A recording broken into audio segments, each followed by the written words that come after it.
네, 안녕하십니까. 손용아입니다. 요즘 날씨가 엄청 덥죠? 40도 가까이 이제 올라가고 막 그래서 정말로 덥습니다. 열대야까지 있고 그러니까 잠자기도 참 어려워요. 지난번에 그 재료에 대해서 서두를 좀 시작을 하면서 여러 가지 원소들에 대해서 설명을 드렸습니다. 오늘은 재료의 성질에 대해서 이제 얘기를 드려볼까 합니다. 자동화 기계에 사용되는 부품은 여러 가지 중요한 성질을 가져야 합니다. 그 중에서 특별히 중요한 5가지를 꼽자면 기계적 성질, 화학적 성질, 열적 성질, 전기적 성질, 물리적 성질. 이 밖에도 용도와 환경에 따라 필요한 성질들이 좀 많이 있어요. 그렇지만 이 5가지가 우리 부품 설계를 하고 하면서 가장 중요한 성질들이 있습니다. 이 내용들을 잘 이해하고 있어야 거기에 맞는 용도에 맞는 그런 재료 선택이 되겠죠.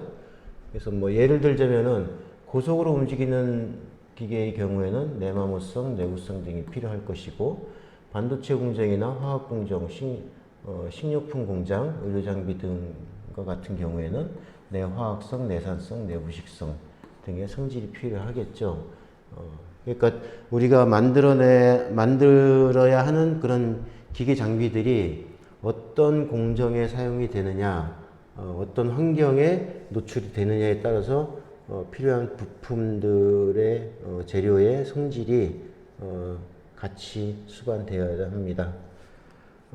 첫 번째로 이제 기계적 성질을 좀 얘기를 해볼게요. 기계적 성질이라 하면 재료가 기계적 부품으로서 기능을 제대로 수행할 수 있는가에 대한 특성으로 강도, 강성, 경도, 인성, 단성, 취성, 소성, 피로 한도 등이 있습니다. 우선 첫 번째로 강도에 대해서 설명을 드려볼게요. 강도는 스트레스라고 합니다. 응력하고 같은 표현이죠. 강도하고 응력은 같은 내용입니다. 외력이 가해졌을 때 파괴될 때까지 버티는 힘을 말합니다. 그래서 단위는 단위 면적당의 힘으로 표시를 하죠. 이렇게 뉴턴 퍼 제곱메타, 킬로그램 퍼 세제곱센치. 요거는 이제 잘못됐네요. 킬로그램 퍼 제곱센치입니다. 이렇게 되고, 강도의 종류로는 인장 강도, 압축 강도, 전단 강도, 굽힘 강도, 비틀림 강도가 있습니다. 인장 강도는 잡아당기는 힘에 견디는 강도, 압축 강도는 누르는 힘에 견디는 강도, 전단 강도는 자르는 힘에 견디는 강도, 굽힘 강도는 한쪽 방향으로 굽히는 힘에 대해서 견디는 강도, 비틀림 강도는 축을 중심으로 한쪽은 고정하고 반대쪽을 축을 중심으로 비트는 힘에 견디는 강도입니다. 이 그림은 테스트하는 테스트 그 장비들에 대해 가지고 좀 보여준 건데요. 이 강도 시험을 하는 그런 테스트기는 그 여러 가지 강도의 유형에 따라 가지고 테스트 장비들이 다 전용 장비들이 나눠져 있어요. 그래서 필요한 부분들은 인터넷이나 유튜브를 통해 가지고 확인을 해보면 될 것 같습니다. 인장 강도 같은 경우에는 이렇게 아래 위로 끌어당기는 그런 형태가 되겠고요. 이제 압축 강도 같은 경우는 프레스로 누르는 압력이 이렇게 되겠고요.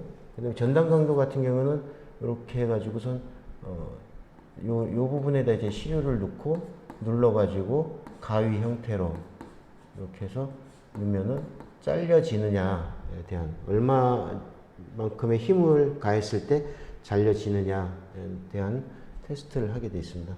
강도는 주로 정하중에 해당이 됩니다.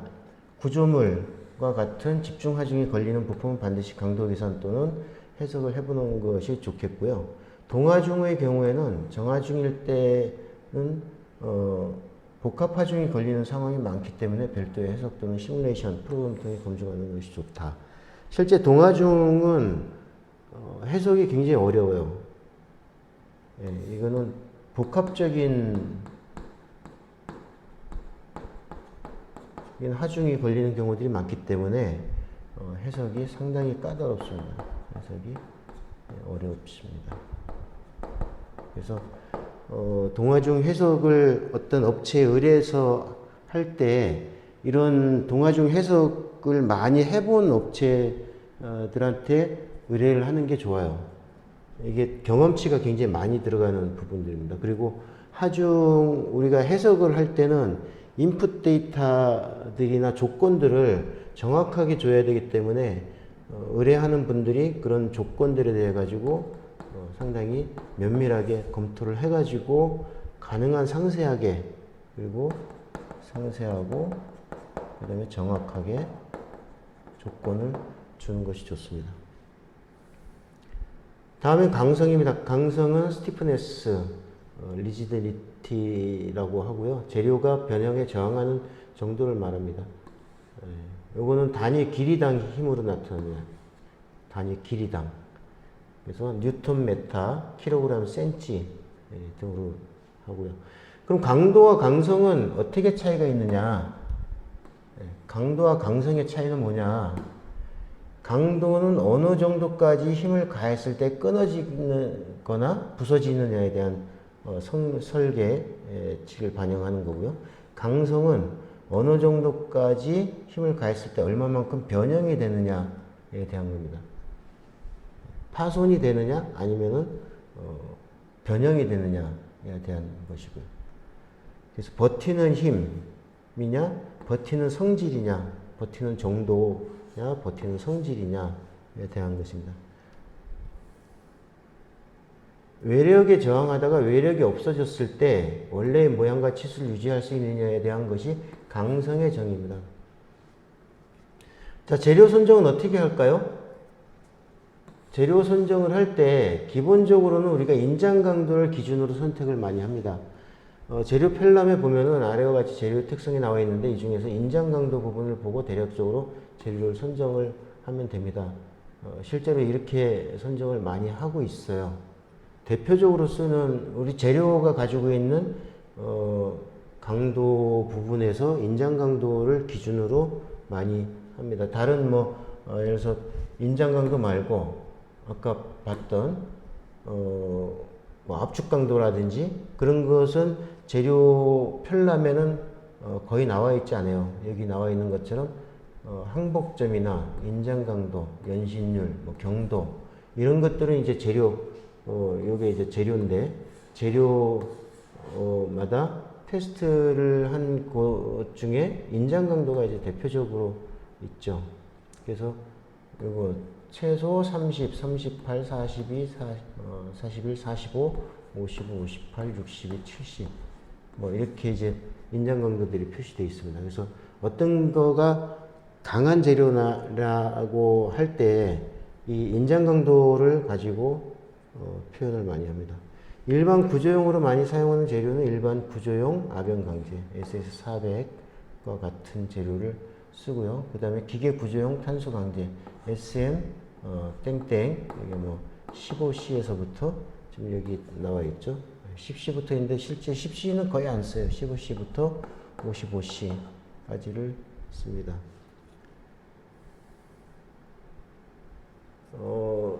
용접 프레임류 같은 경우에는 일반 구조용 압연 강제 SS400을 가장 대표적으로 많이 쓰고요. 인장 강도가 400에서 510 뉴턴 퍼 밀리미터 자승. 여기 위에 보면은 이렇게 강도가 나와 있죠. 여기는 이제 킬로그램이고 여기 이제 뉴턴인데 요즘에는 뉴턴 단위를 가장 많이 씁니다. SS 330, 400, 495, 540, 590 이렇게 있는데 대표적으로는 400하고 330을 주로 많이 씁니다.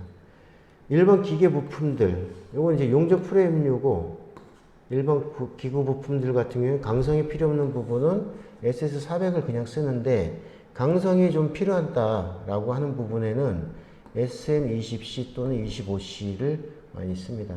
이건 인장 강도 기준으로 보면은 440 뉴턴 per 제곱밀리미터가 되겠고요. 요게 이제 요 400보다는 강도가 인장 강도가 조금 더 높죠. 그 다음에 이제 열 처리 강화 없이 더 강한 부품이 필요할 때는 SM45C. 요게 이제 요거는 인장 강도 기준으로 봤을 때 486 뉴턴 per 제곱밀리미터 이상이 나오게 됩니다. 그래서 요 부품들을 기준으로 해서 S400, 20C, 25C, 45C를 선정을 하면 될 것 같습니다. 자, 다음은 경도입니다. 경도. 경도는 단단한 정도죠. 예, 단위는 정해진 것이 없고 측정 방법에서 정한 기준에 따라 정하는데 브리넬 경도, 비커스 경도, 로코엘 경도, C스케일이 가장 대표적으로 많이 씁니다. 그 금속 재료나 뭐 비철 금속 재료 같은 경우에는 주로 요 세 가지 방식을 많이 쓰는데 그 중에서도 요 C 스케일, 로코엘 경도 C 스케일을 가장 많이 씁니다.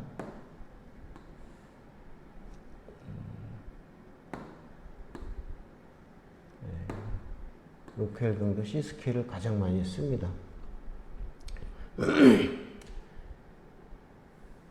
자, 요거는 이제 브리넬 경도가 가장 초기에 만들어진 그 경도 측정 방식인데요. 브리넬 요 위에 이 그림은 뭐 크게 뭐 관심을 안 두셔도 되고요. 어떤 식으로 하냐면은 브리넬 경도는 강철볼을 이렇게 눌러서 여기 아픈이 생기죠. 요 아픈의 요 사이즈나 깊이를 가지고 측정을 하는 방식입니다. 브리넬 경도는 이제 이렇게 되고요. 이제 브리넬 경도의 한계점이 있죠. 예. 그래서 여기 보면은 이제 직경 1에서 10mm의 강철볼을 최대 3톤 아주 무거운 하중으로 금속 표면에 압입하는 것이 있다. 판다. 그 다음에 하중을 제거한 후 아픈 직경을 현미경으로 측정하는 경도값으로 이제 계산이 되는 거고요. 지금 요거 방식이 좀 불합리한 부분들이 좀 있어요. 그래서 브리넬 경도계의 한계를 보완하기 위해서 비커스 경도계가 그 다음에 개발이 됐습니다. 1924년 영국 엔지니어링 기업인 비커스에서 개발한 방식입니다. 그래서 요 방식 같은 경우에는 요런 사각형 다이아몬드, 사실 이제 사각형이다 보니까 다이아몬드는 아닌데 다이아몬드 모양이라고 보통 표현을 해요. 예, 이런 다이아몬드 모양을 가지고 이제 앞에 얘기했던 것처럼 요 사이즈를 가지고 이제 계산을 해서 나오는 값이 되겠고요. 그 다음에 요것도 불합리한 부분들이 있었다고 해요. 그래서 그 불합리한 부분들을 스탠리 P라는 사람이 개발을 했는데 이제 로코엘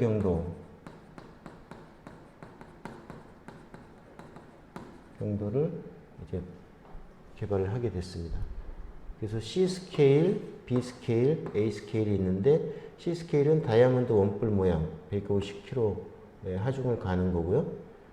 열처리 강이나 공구원 같은 단단한 재질을 측정을 하는데 주로 쓰고 B 스케일은 이제 강철볼입니다. 이런 식으로 강철볼 100kg 주로 무른 재질을 측정을 하고요. A 스케일은 다이아몬드 원뿔 모양이고 60kg의 하중을 줘가지고 이제 측정하는 방식이고요.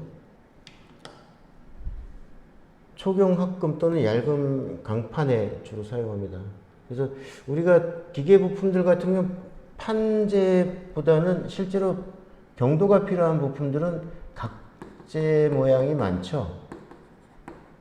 두께가 어느 정도 있는, 그렇기 때문에 이 C 스케일은 안 맞죠. 초경합금이나 이제 얇은 강판을 쓰니까 A 스케일은 안 맞고, 그 다음에 B 스케일 같은 경우는 이제 주로 무른 재질을 쓰니까 무른 재질을 굳이 경도를 측정할 필요는 없겠죠.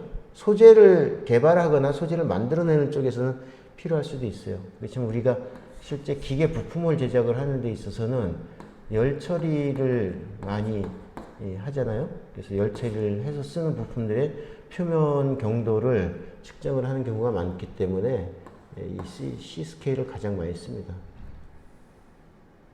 이 세 가지 측정 방식을, 경도 측정 방식을 비교해 보면요. 브리넬 경도를 사용하는 경우, 어떤 경우에 사용하느냐? 재료가 불균질하거나 덩치가 큰 주물, 주광품일 때 브리넬은 경도를 측정하는 것이 좋습니다. 그 다음에 비커스 경도를 사용하는 경우는 아주 얇거나 아주 작거나 정밀한 표면 처리를 했을 때 그때 가장 유리합니다. 그래서 사례로 보면은 도금층, 질화 처리, 침탄 경화층의 깊이 측정, 아주 작은 소형 정밀 부품, 시계 기어라든지 미세 센서 부품들 같은 굉장히 작죠. 그 다음에 이제 연구소 수준의 정밀도나 경도를 비교해야 되는 경우에는 비커스 경도를 사용하는 게 유리합니다.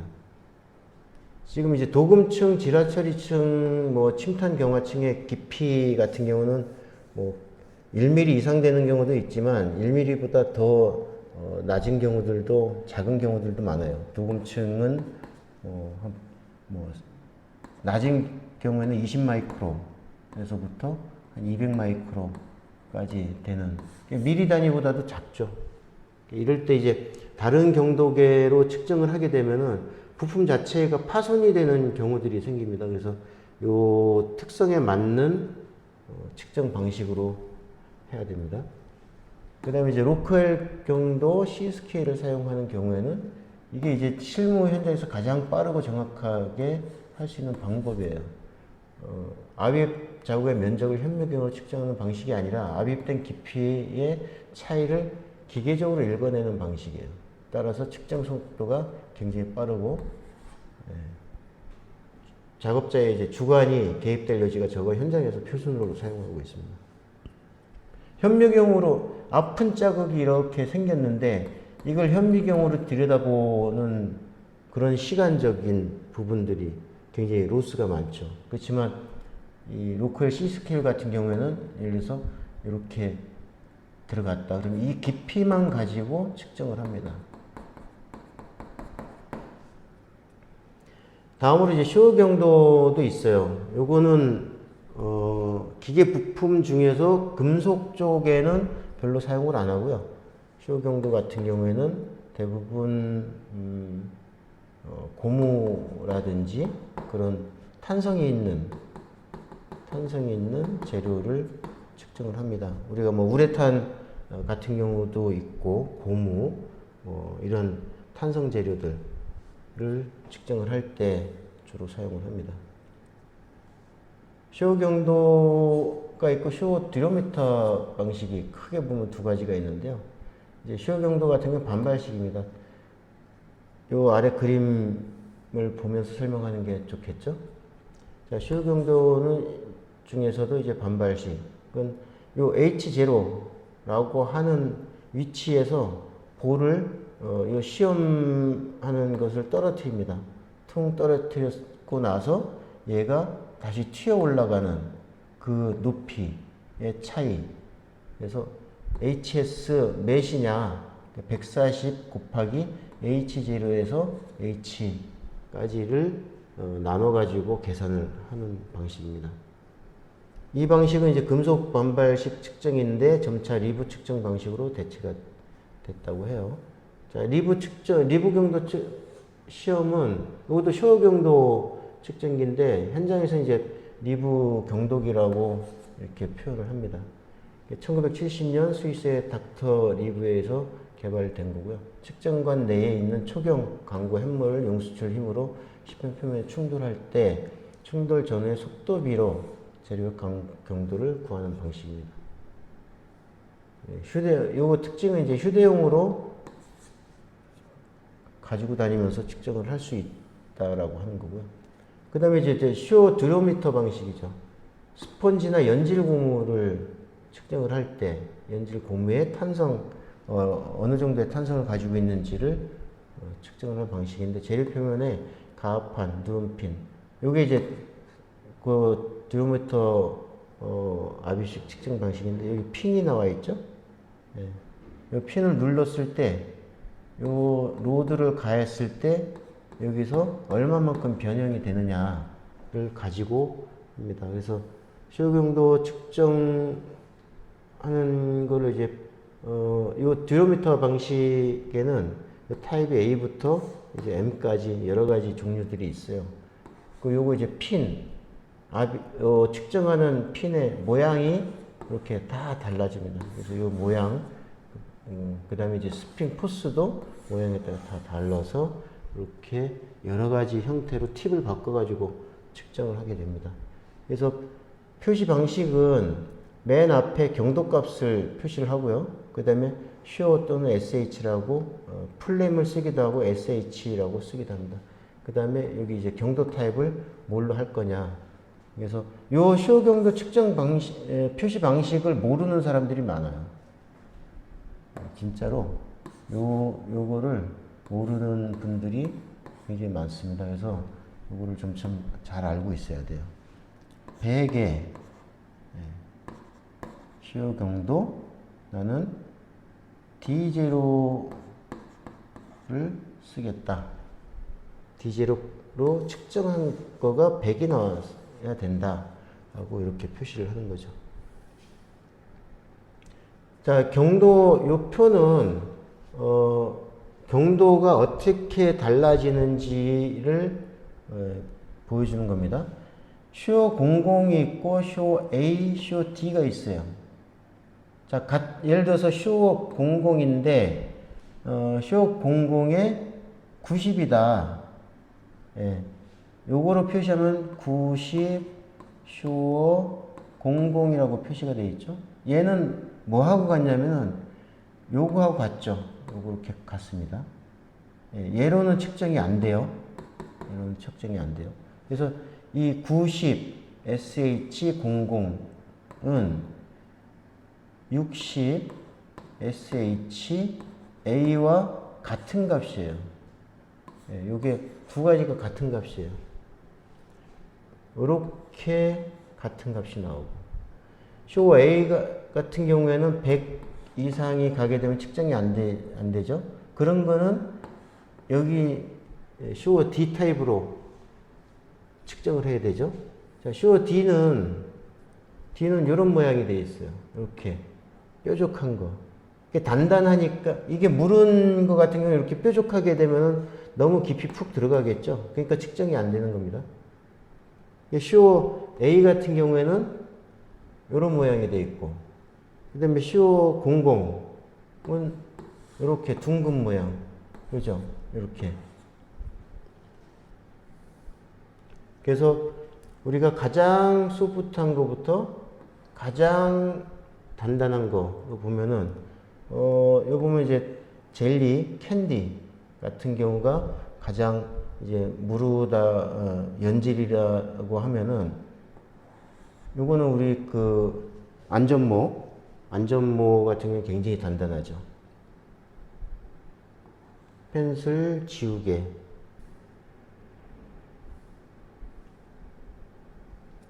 다음은 박홀 경도 시험기입니다. 요 압입식, 앞에서 봤던 압입식하고 듀로메타 방식하고 비슷한 거예요. 이제 박홀 경도계라고도 하고, 요거는 이제 압입침, 요 지시계가 위쪽에 있고, 여기가 이제 압입침이 있고, 이 부분을 뒤에다 대고, 앞에서 압입침을 가지고 눌러가지고 하는데, 압입침의 모양은 얘는 한 가지로 정해져 있어요. 요 모양으로. 그래서 얘는, 요 앞에가 이제, 요거는 이제 모델입니다. 모델이고, 이제 경질 플라스틱 ERP, 알루미늄 합금, 황동 동 같은 경우, 연질 플라스틱, 연질 금속들은 935 모델, 그 다음에 936 모델은 아주 연한 재료, 피형납, 아연. 그래서, 시효 경도를 측정을 한다 그러면은, 주로 생산하거나 주로 우리가 사용하는 재료가 어떤 재료인지를 확인을 해서 그 재료의 어느 정도 경도를 가지고 있는지를 기본으로 해서 경도계를 어떤 걸 쓰는지를 결정을 합니다. 그래서 아무 경도계나 갖다가 측정을 한 데서 다 경도값이 나오는 건 아니에요. 이 앞에서 그림에서 봤던 것처럼 이 그림에서 봤던 이 내용들이 상당히 중요합니다. 그래서 이걸 잘 알고 적용을 해야 됩니다. 자, 그 다음에 이제 웹스트 경도 시험, 이것도 이제 압입식입니다. 현장에서 즉석에서 이렇게 간편하게 측정할 수 있는 방식들의 측정기들이 많이 있어요. 이것도 마찬가지로 요 부분에 이제 지시계가 있고 요 사이에다 넣어서 요 사이에다가 시편을 넣어가지고 이제 측정을 합니다. 이거 굉장히 사용하기 편하겠죠? 그래서 측정물은 2에서 6mm 좀 굉장히 얇은 재료를 측정을 할 때 씁니다.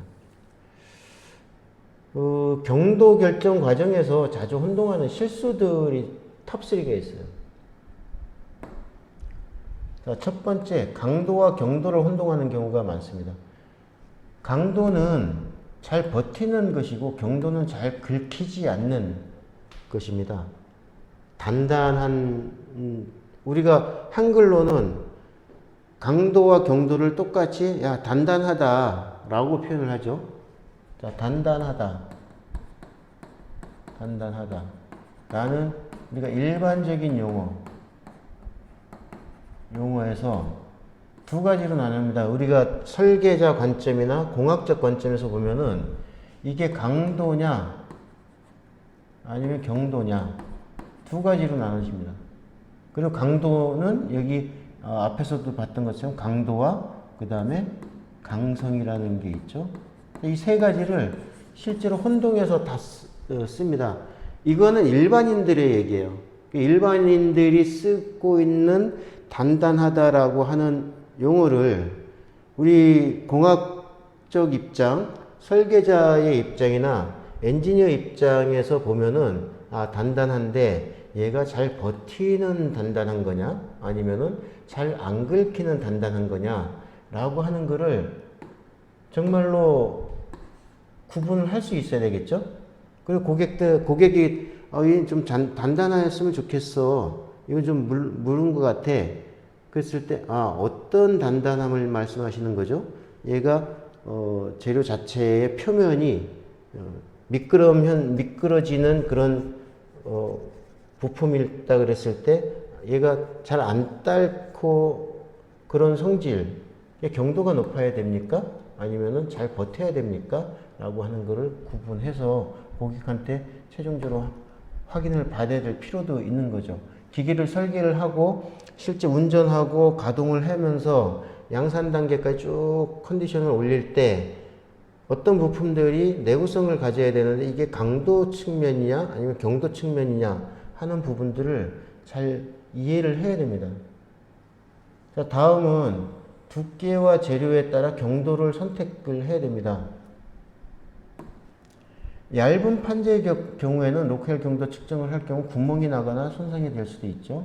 재료 표면의 경도가 제대로 측정되었는지를 확인해야 됩니다.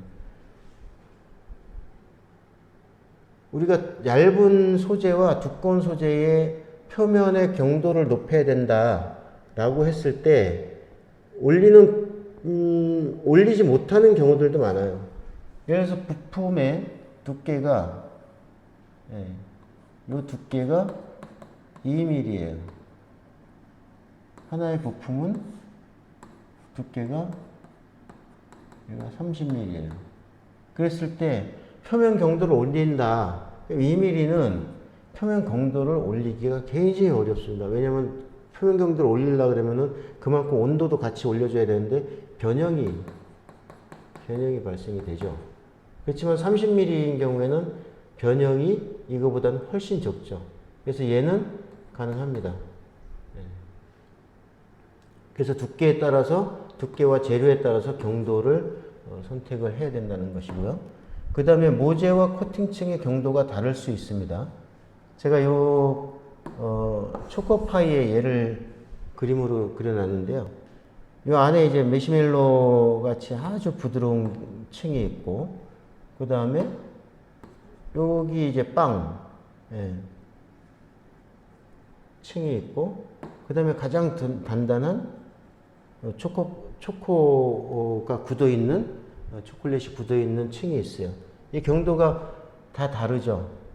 근데 여기서 이제, 우리가 이 안에 내부에 있는 소재를 이제 모재라고 하고, 그 모재의 표면층을 경화를 시켰을 때, 여기가 그래서 표면 침탄이라든지 그런 표면 열체를 통해 가지고 경도를 올렸을 때 얘가 너무 무르다.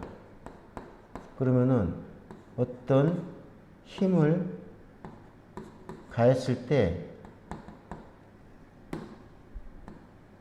이렇게 무너지는 현상이 생깁니다.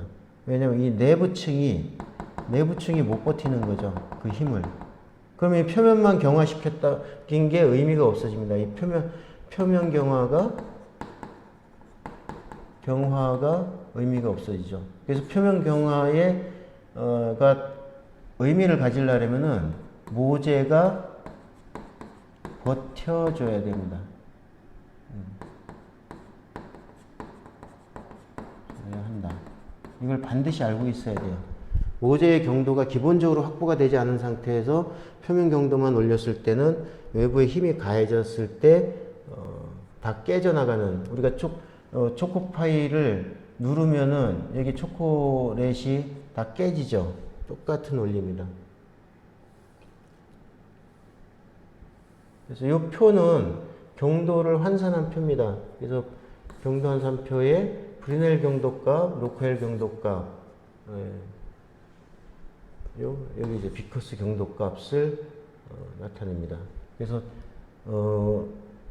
예를 들어서 로크웰 C 스케일로 우리가 보통 LM 가이드의 표면 경도를 60 전후로 많이 보고 있어요.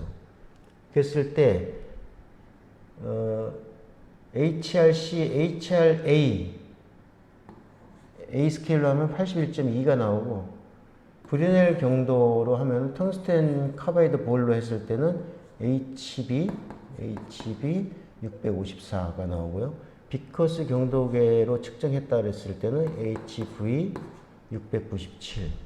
시어 경도는, 요거는 이제 제가 표를 다른 데서 다운을 받아가지고 왔는데, 시어 경도 값을 어떤 걸로 측정을 했느냐에 따라 좀 다르지만, 어쨌든 81 정도로 이제 환산이 됩니다. 그래서, 근데 앞전에 말씀드렸죠. 시어 경도는 주로 탄성체에 쓰기 때문에 이렇게 표시를 하는 거는 제가 볼 때는 부적합한 것 같아요. 부적합하다.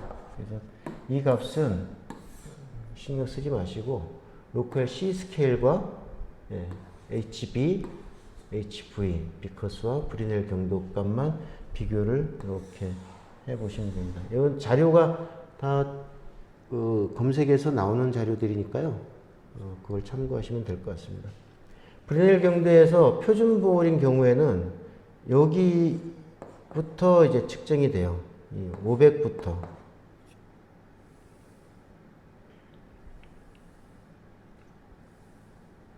쭉 계속 그 표를 나타낸 거고요.